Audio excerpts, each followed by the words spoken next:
Hi everyone, welcome back to my channel. My name is Rick, and again I'm in my backyard. I'm going to give you a short garden tour today, and then I'm going to go over some um, small leaf Hoyas for you that I selected. And yeah, it's almost the middle of February, and it's about 67 degrees here in my backyard. But usually the middle of February here in my part of Florida, we start seeing a lot of signs of spring. So next week it's going to get up into the 80s. So I'm really looking forward to that, so I can bring a lot of plants outside from the greenhouse outside, and I could have a lot more stuff out here to show you guys. So please stick around and let me do the tour and show you the plants. So let's get to it. Thank you. So I wanted to show you guys the progress in the front yard. It's really kind of slow because I have all these other projects I'm working on, and but I was able to put some sod up here and mulch some of these bromeliad beds, and my path is complete, and I got a little garden sculpture there, and still working on this kind of messy area back here. But I did mount some orchids on the tree, and I got a little water fountain, water feature there. So let me just show you into the garden entrance. So yeah, I wanted to show you guys this bromeliad. If anyone knows what it's called, it's really showy. It's a little past peak, but the color is quite stunning. So yeah, the yard was looking a little tired from the cooler winter. January was unusually cold here for us. We had a temperature drop to 37 degrees, and we had other few nights that dropped down into the 40s. But most of it survived. Like I showed in my last video, there was a few casualties, but they did take a bit of a hit, and it's going to take a couple weeks before they start bouncing back and putting out new growth. And that's going to happen when the temperatures stay above 60 degrees at night and into the 70s and 80s during the day. Everything wakes up here in the Florida garden. So that is Sariga oensis, and the UT33 I haven't bloomed yet, but you would think that with all this sun stressing, maybe this spring or summer it's going to happen.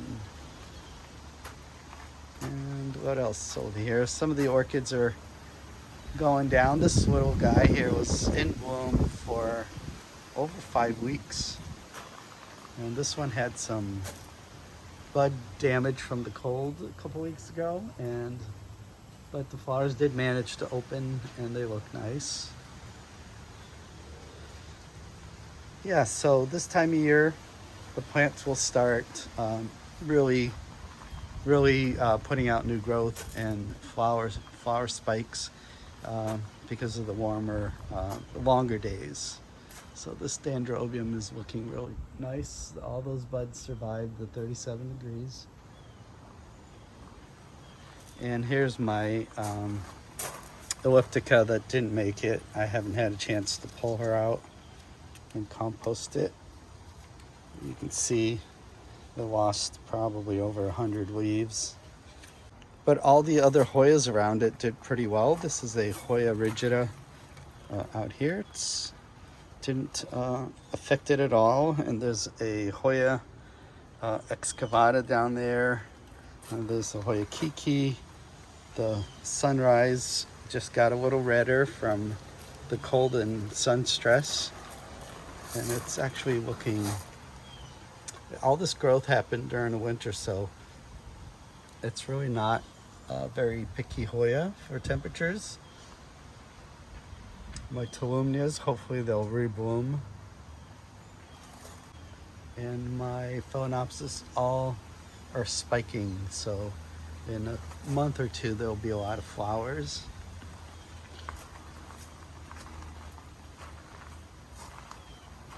So yeah, there was a lot of buds that suffered from the cold, but luckily the plants look decent considering.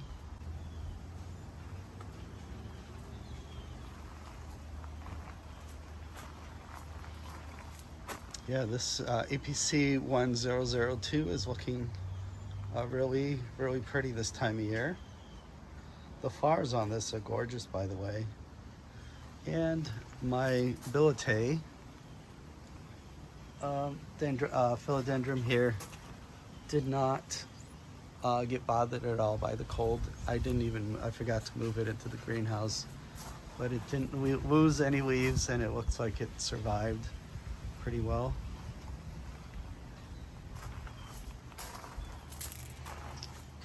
And these latifolia types, this is a IML 430, and that did fine in the cold, and it's actually putting out new growth. That's a latifolia type Hoya.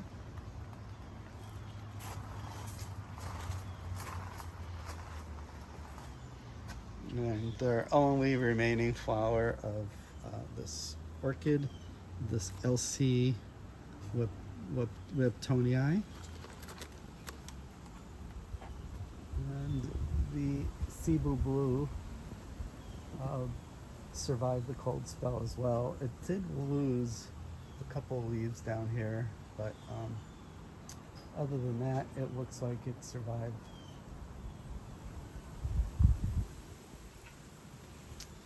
So yeah, even the Jose Bueno is putting out a new leaf. It's unfurling over here. And it looks like it's going to be a really nice variegated one.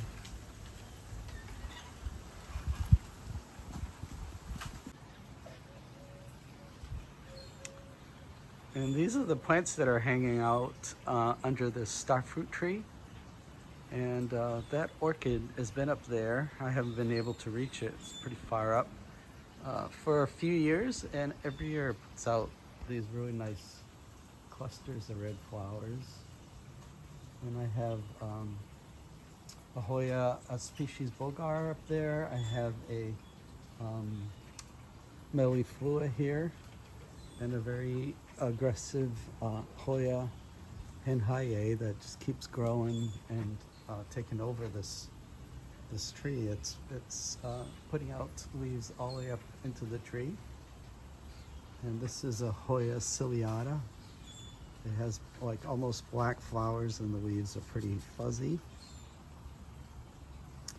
And this is a Philodendron Dark Lord. It didn't go into the greenhouse, and it seems like it survived pretty well. So yeah, let me just go ahead and show you guys the small leaf Hoyas. And first off, I have here a Hoya commingiana variegated. As you can see, I find the variegation to be very, very stable. I haven't had any of my cuttings ever revert, so this small plant here is because I've taken quite a few cuttings to sell. It's quite a popular Hoya, and it's pretty rare. So yeah, this is Hoya commingiana variegated. It's relatively easy to take care of. It's not any harder than the regular green one, so don't fear it. It's quite easy. And this guy here is, I received this from the legendary Ted Green in Hawaii, and he said it was a Hoya cupula from the Philippines. And he sent me this cutting last year, and it wasn't doing so well, so I repotted it, and it seems to be doing okay. The leaves are really, really succulent on this, and I have no idea what the flowers look like, but I'm really, really looking forward to seeing them. So it looks like this is gonna take off in the spring, and maybe I'll have a bigger plant to show you and some flowers by the end of the summer. And this is Hoya Yellow Sapphire.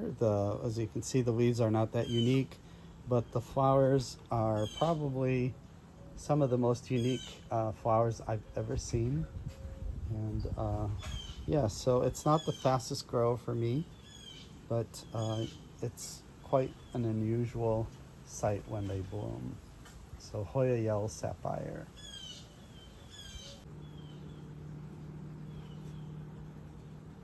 And this is a Hoya species. I think it comes from Papua. And I have a couple that look similar to this. The other one is in the terrarium and I couldn't move it. But so you can see the leaves are really tiny, like half the size of my fingernail. And the flowers, from what I've seen online, are quite big. They're bigger than the actual leaf, and that is quite interesting to me. So hopefully I'll get this little guy to bloom. It looks pretty happy in the greenhouse, putting out new growths, and I have a few other plants, and it's growing in a 3-ounce pot in palm.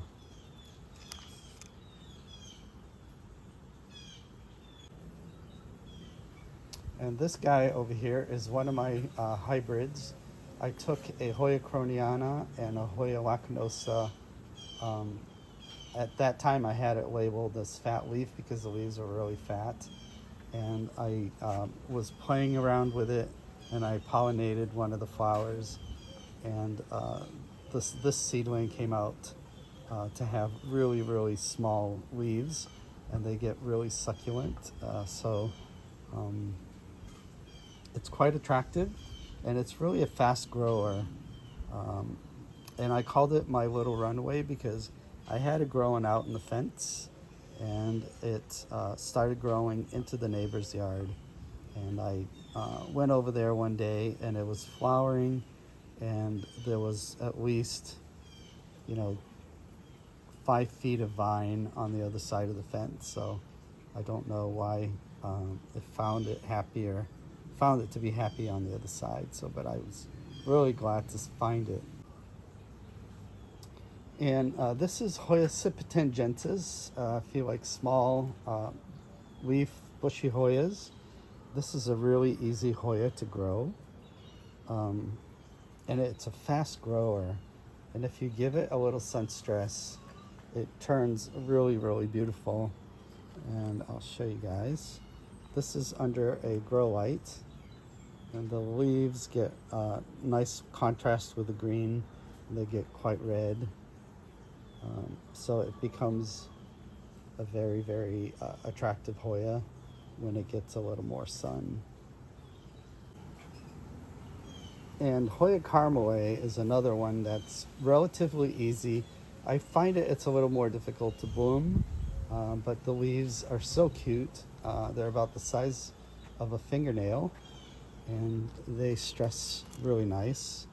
As you can see here, they get a dark edge, and the whole leaf actually stresses out in a little bit of sun. It becomes very attractive, as you can see. So Hoya Carmelet, pretty easy. For the small leaf Hoyas, this should be at the top of your list if you don't have it. And the last one I have for you today is Hoya endaensis. To me, this is one of the pickiest Hoyas that I've ever had. I don't know if it's the weather or the way I provide care to it, but the only way I can grow it is in Weka. I've tried other methods and never had any success, but it seems to be happy growing here in Weka. It has beautiful orange flowers, which I love, and I have never been able to bloom it, but I have seen it in person when I was in Thailand.